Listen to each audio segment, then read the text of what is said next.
యోబు గ్రంథం 42వ అధ్యాయం 1వ వచనం నుంచి 10వ వచనం వరకు.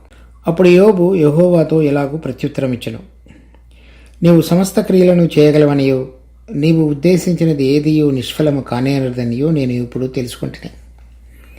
జ్ఞానము లేని మాటల చేత ఆలోచనను నిరర్ధకము చేయు వీడెవడు? అలాగున వివేచన లేనివాడనైన నేను ఏమియూ నెరుగక నా బుద్ధికి మించిన సంగతులను గూర్చి మాట్లాడితిని. నేను మాట్లాడగోరుచున్నాను, దయచేసి నా మాట ఆలకింపము. ఒక సంగతి నిన్ను అడిగెదను, దానిని నాకు తెలియజెప్పుము. వినికిడి చేత నిన్ను గూర్చిన వార్త నేను వింటిని, అయితే ఇప్పుడు నేను కన్నులారా నిన్ను చూచుచున్నాను. కావున నన్ను నేను అసహ్యించుకుని ధూళిలోనూ బూడిదలోనూ పడి పశ్చాత్తాపపడుచున్నాను. యెహోవా యోబుతో ఈ మాటలు పలికిన తరువాత ఆయన తేమానీయుడైన ఎలీఫోజుతో ఇలాగ సెలవిచ్చెను: నా సేవకుడైన యోబు పలికినట్లు మీరు నన్ను గురించి యుక్తమైనది పలకలేదు కనుక నా కోపం నీ మీదను నీ ఇద్దరు స్నేహితుల మీదను మండుచున్నది. కాబట్టి 7 ఎడ్లను 7 పొట్టేళ్లను మీరు తీసుకొని నా సేవకుడైన యోబు నొద్దకు పోయి మీ నిమిత్తము దహన బలి అర్పింపవలను. అప్పుడు నా సేవకుడైన యోబు మీ నిమిత్తము ప్రార్థన చేయను. మీ అవివేకమును బట్టి మిమ్మల్ని శిక్షింపక ఉండినట్లు నేను అతనిని మాత్రం అంగీకరించదును. ఏలయనగా నా సేవకుడైన యోబు పలికినట్టు మీరు నన్ను గూర్చి యుక్తమైనది పలకలేదు. తేమానీయుడైన ఎలీఫజును, షూహీయుడైన బిల్దదును, నయామాతీయుడైన జోఫరును పోయి యెహోవా తమకు ఆజ్ఞాపించినట్లు చేయగా యెహోవా వారి పక్షమున యోబును అంగీకరించెను. మరియు యోబు తన స్నేహితుల నిమిత్తము ప్రార్థన చేసినప్పుడు యెహోవా అతని క్షేమస్థితిని మరలా అతనికి దయచేసెను.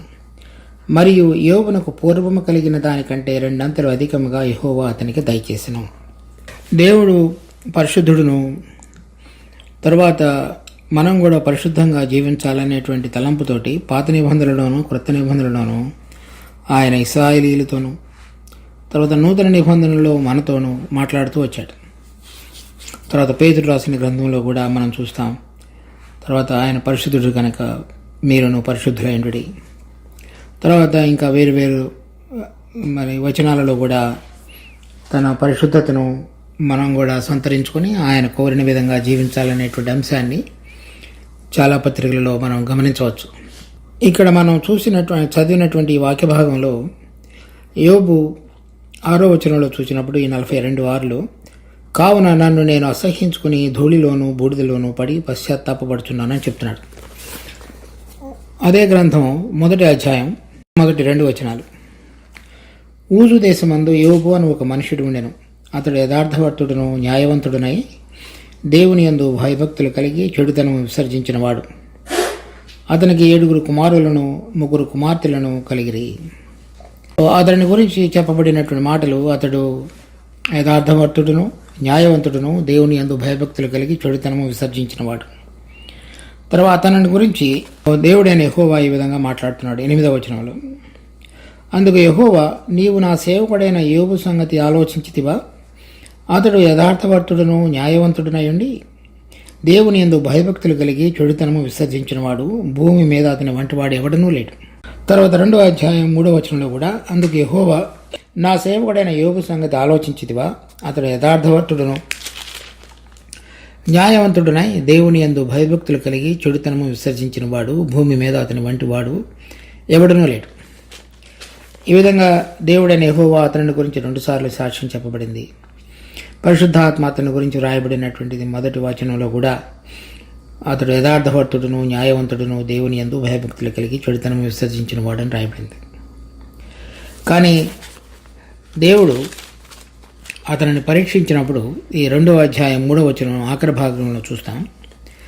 నిష్కారణముగా అతనిని పాడు చేయుటకు నీవు నన్ను ప్రేరేపించినను అతడు ఇంకను తన యథార్థతను వదలక నిలకడగా ఉన్నాడనగా. కనుక దేవుడు అతనిని పరీక్షించి అతను కలిగినటువంటి సంతానాన్ని, ఆస్తిని మొత్తం అంతటిని కూడా, తర్వాత తన ఆరోగ్యాన్ని కూడా ఒక్క దినంలో అంతటిని 2 దినాల్లో అన్నింటిని కోల్పోయినట్లుగా మనం చదువుతున్నాం.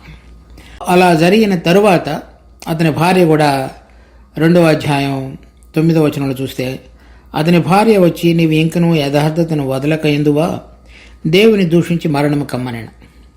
ఇటువంటి స్థితిలో దేవుడు ఆ యోబును తీసుకుని వచ్చినట్లుగా మనం గమనిస్తున్నాం. అతడు యథార్థవంతుడు, న్యాయవంతుడు, దేవుని యందు భయభక్తులు కలిగి వాడైండి చెడుతనం విసర్జించినవాడు. ఇప్పుడు దేవుడు అతనికి ఎటువంటి స్థితి అనుగ్రహించున్నాడంటే మొత్తం అంతటిని కోల్పోయి ఆరోగ్యాన్ని కూడా కోల్పోయిన తరువాత అతడు 10వ వచనంలో చూస్తే, అందుకు అతడు, మూర్ఖురాలు మాట్లాడుతున్నట్టు నీవు మాట్లాడుతున్నావు, మనము దేవుని వలన మేలు అనుభవించుదమా, కీడును అనుభవింప తగదా అనెను. ఈ సంగతులలో ఏ విషయమందునో యోబు నోటి మాటతో నాయనను పాపం చేయలేదు. కనుక ఇక్కడ మనం చూస్తున్నటువంటి యోబు యొక్క జీవితంలో అతడు యోబు నోటి మాటతో నేను పాపం చేయలేదు, తర్వాత యథార్థవంతుడు, తర్వాత న్యాయము జరిగించిన వాడు, తర్వాత దేవుని యందు భయభక్తులు కలిగి చెడుతనం విసర్జించిన వాడుగా ఉన్నాడు. అటువంటి వ్యక్తిని దేవుడు అతని జీవితంలో తీసుకొచ్చినటువంటి పరిస్థితుల కారణంగా అతని యొక్క స్థితి ఇప్పుడు మారినటువంటి స్థితిలో అతనికి 3 స్నేహితులు వచ్చారు అతన్ని దర్శించడానికి. 11వ వచనంలో రాయబడినది, 2వ అధ్యాయం 11వ వచనంలో, తేమానీయుడైన ఎలీఫజు, షూహీయుడైన బిల్దదు, నయామేతీయుడైన జోఫర్ అను 3 స్నేహితులు అతనికి సంభవించిన ఆపదలన్నిటినీ గూర్చి వినినవారే అతనితో కలిసి దుఃఖించుటకును అతనిని ఓదార్చుటకు పోవలనని ఆలోచించుకొని తమ తమ స్థలములను విడిచి వచ్చిరి. తర్వాత అతడు ఈ విధంగా వచ్చిన తర్వాత ఎలీఫజు, జోఫరు, తర్వాత బిల్దదు అనేటువంటి 3 స్నేహితులు, ఎలీఫజు 3 సార్లు, బిల్దదు 3 సార్లు, జోఫరు 2 సార్లు, ఈ 30వ అధ్యాయం వరకు మాట్లాడుతూ వచ్చారు. ఈ మాట్లాడినటువంటి ఒకసారి ఎలీఫజు మాట్లాడగానే యోబు ప్రత్యుత్తరం చెప్పటం, అలా మరలా బిల్దదు మాట్లాడగానే యోబు ప్రత్యుత్తరం ఇవ్వటం, జోఫరు మాట్లాడగానే మరలా యోబు ప్రత్యుత్తరం ఇచ్చుటూ, అలా ఈ సంభాషణ చివరి వరకు కొనసాగింది. వీరి ఆ 31వ అధ్యాయం వరకు మనం చదివినప్పుడు వారి ఈ పరిస్థితికి కారణం ఎవరు ఏ విధంగా ఆలోచిస్తున్నారు అనేటువంటి విషయం మనకు అర్థమవుతుంది. ఎలీఫజు ఏం మాట్లాడుతున్నాడంటే 4వ అధ్యాయం 8వ వచనంలో, నేను చూచినంత వరకు అక్రమమును దున్ని కీడును విత్తువారే దానిని కోయిదురు. తర్వాత 5వ అధ్యాయం 17వ వచనంలో, దేవుడు గద్దించు మనుషుడు ధన్యుడు, కాబట్టి సర్వశక్తుడకు దేవుని శిక్షను తృణీకరింపకము. కనుక ఇతని యొక్క ఎలీఫజ్ యొక్క ఉద్దేశం ఏంటంటే, నువ్వు ఏదో అక్రమం చేయటం ద్వారానే కీడు నీ మీదకు సంభవించింది.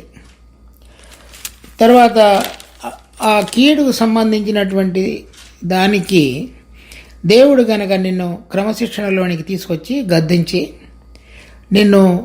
నీ మీదకు శిక్షణ గనక తీసుకొచ్చినట్లయితే నువ్వు దానిని తృణీకరించవద్దు అని చెప్తున్నాడు.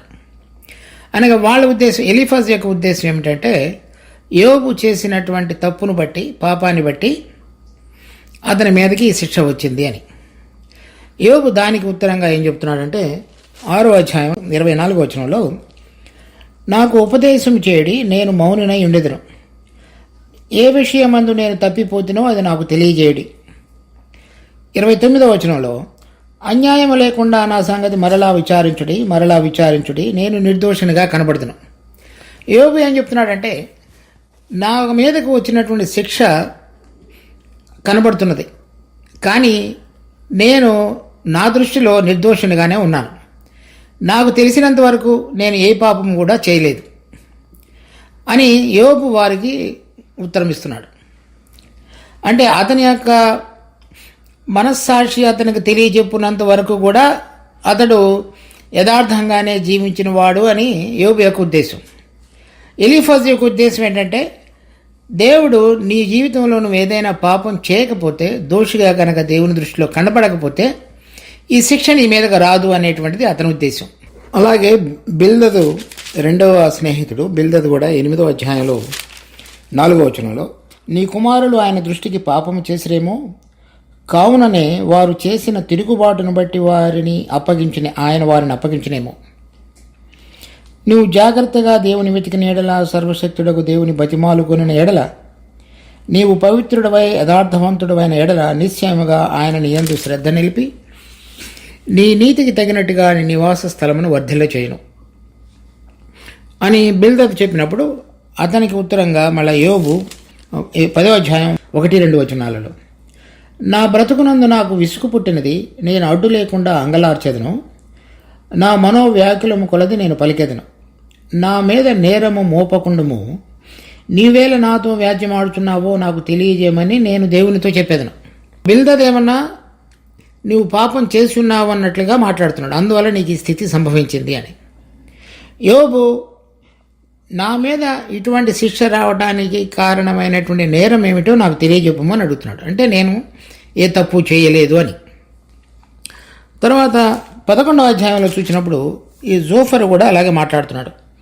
11వ అధ్యాయం 13-15 వచనాలు, నీవు నీ మనసును తిన్నగా నిలిపిన ఎడల, నీ చేతులు ఆయన వైపు చాపిన ఎడల, పాపము నీ చేతిలో నుండుట చూచి నీవు దానిని విడిచిన ఎడల, నీ గుడారములో నుండి దుర్మార్గతను కొట్టివేసిన ఎడల, నిశ్చయముగా నిర్దోషివై నీవు సంతోషించదువు, నిర్భయుడవై నీవు స్థిరపడిందువు. కనుక ఇక్కడ నీకు ఈ స్థితి రావటానికి కారణమైనటువంటి ఏదైనా దుర్మార్గము కానీ పాపము కానీ నువ్వు దాచి ఉన్నట్లయితే ఈ శిక్ష నీ మీదకి వచ్చింది, అందువల్ల దాన్ని విడిచిపెట్టని ఈ జోఫర్ చెప్తున్నాడు. దానికి యోబు ఏ విధంగా మాట్లాడుతున్నాడంటే 13వ అధ్యాయం 3వ వచనంలో, నేను సర్వశక్తుడకు దేవునితో మాట్లాడగోరుచున్నాను, దేవునితోనే వాదింపగోరుచున్నాను అని అతని హృదయంలో యథార్థవంతుడిగా ఉన్నాడు కనుక ఏ పాపము చేయలేదు కనుక నేను పాపము చేయలేదు, అయినప్పటికీ సర్వశక్తుడకు దేవుడు నా మీదకి ఈ శిక్షను ఎందుకు తీసుకుని వచ్చున్నాడని యోబు యొక్క వాదన. తర్వాత 13వ అధ్యాయం 15వ వచనం, ఇదిగో ఆయన నన్ను చంపినను నేను ఆయన కొరకు కనిపెట్టుచున్నాను, ఆయన సన్నిధిని నా ప్రవర్తన న్యాయమని రుజువుపరుచును, కనుక నేను ఏ పాపం చేయలేదు కనుక నేను సరిగానే జీవించున్నాను అనేటువంటి నా ప్రవర్తనను ఆయన సన్నిధిలో నేను రుజువుపరచగలను. తరువాత 18వ వచనం, ఆలోచించుడి, నేను నా వ్యాజ్యమును సరిచేసుకుంటున్నాను, నేను నిర్దోషినిగా కనబడుతునని నాకు తెలియను. అది ఎలీఫజ్ విషయంలోనూ, బిల్దద్ విషయంలోనూ, జోఫర్ విషయంలోనూ వారు ముగ్గురు యొక్క ఉద్దేశం ఇతడు పాపం చేసిన దానిని బట్టి అతని మీదకి దేవుడి దోష శిక్షను తీసుకొచ్చి ఉన్నాడని. యోబు నేను పాపం చేయలేదు, అయినప్పటికీ దేవుడు నా మీదకి శిక్ష తీసుకొచ్చి ఉన్నాడు అనేటువంటి వాదనతోటి వాళ్ళ ముగ్గురు స్నేహితులు ఇతనితోటి జరిగినటువంటి సంభాషణ 31వ అధ్యాయం వరకు జరుగుతూ వచ్చింది.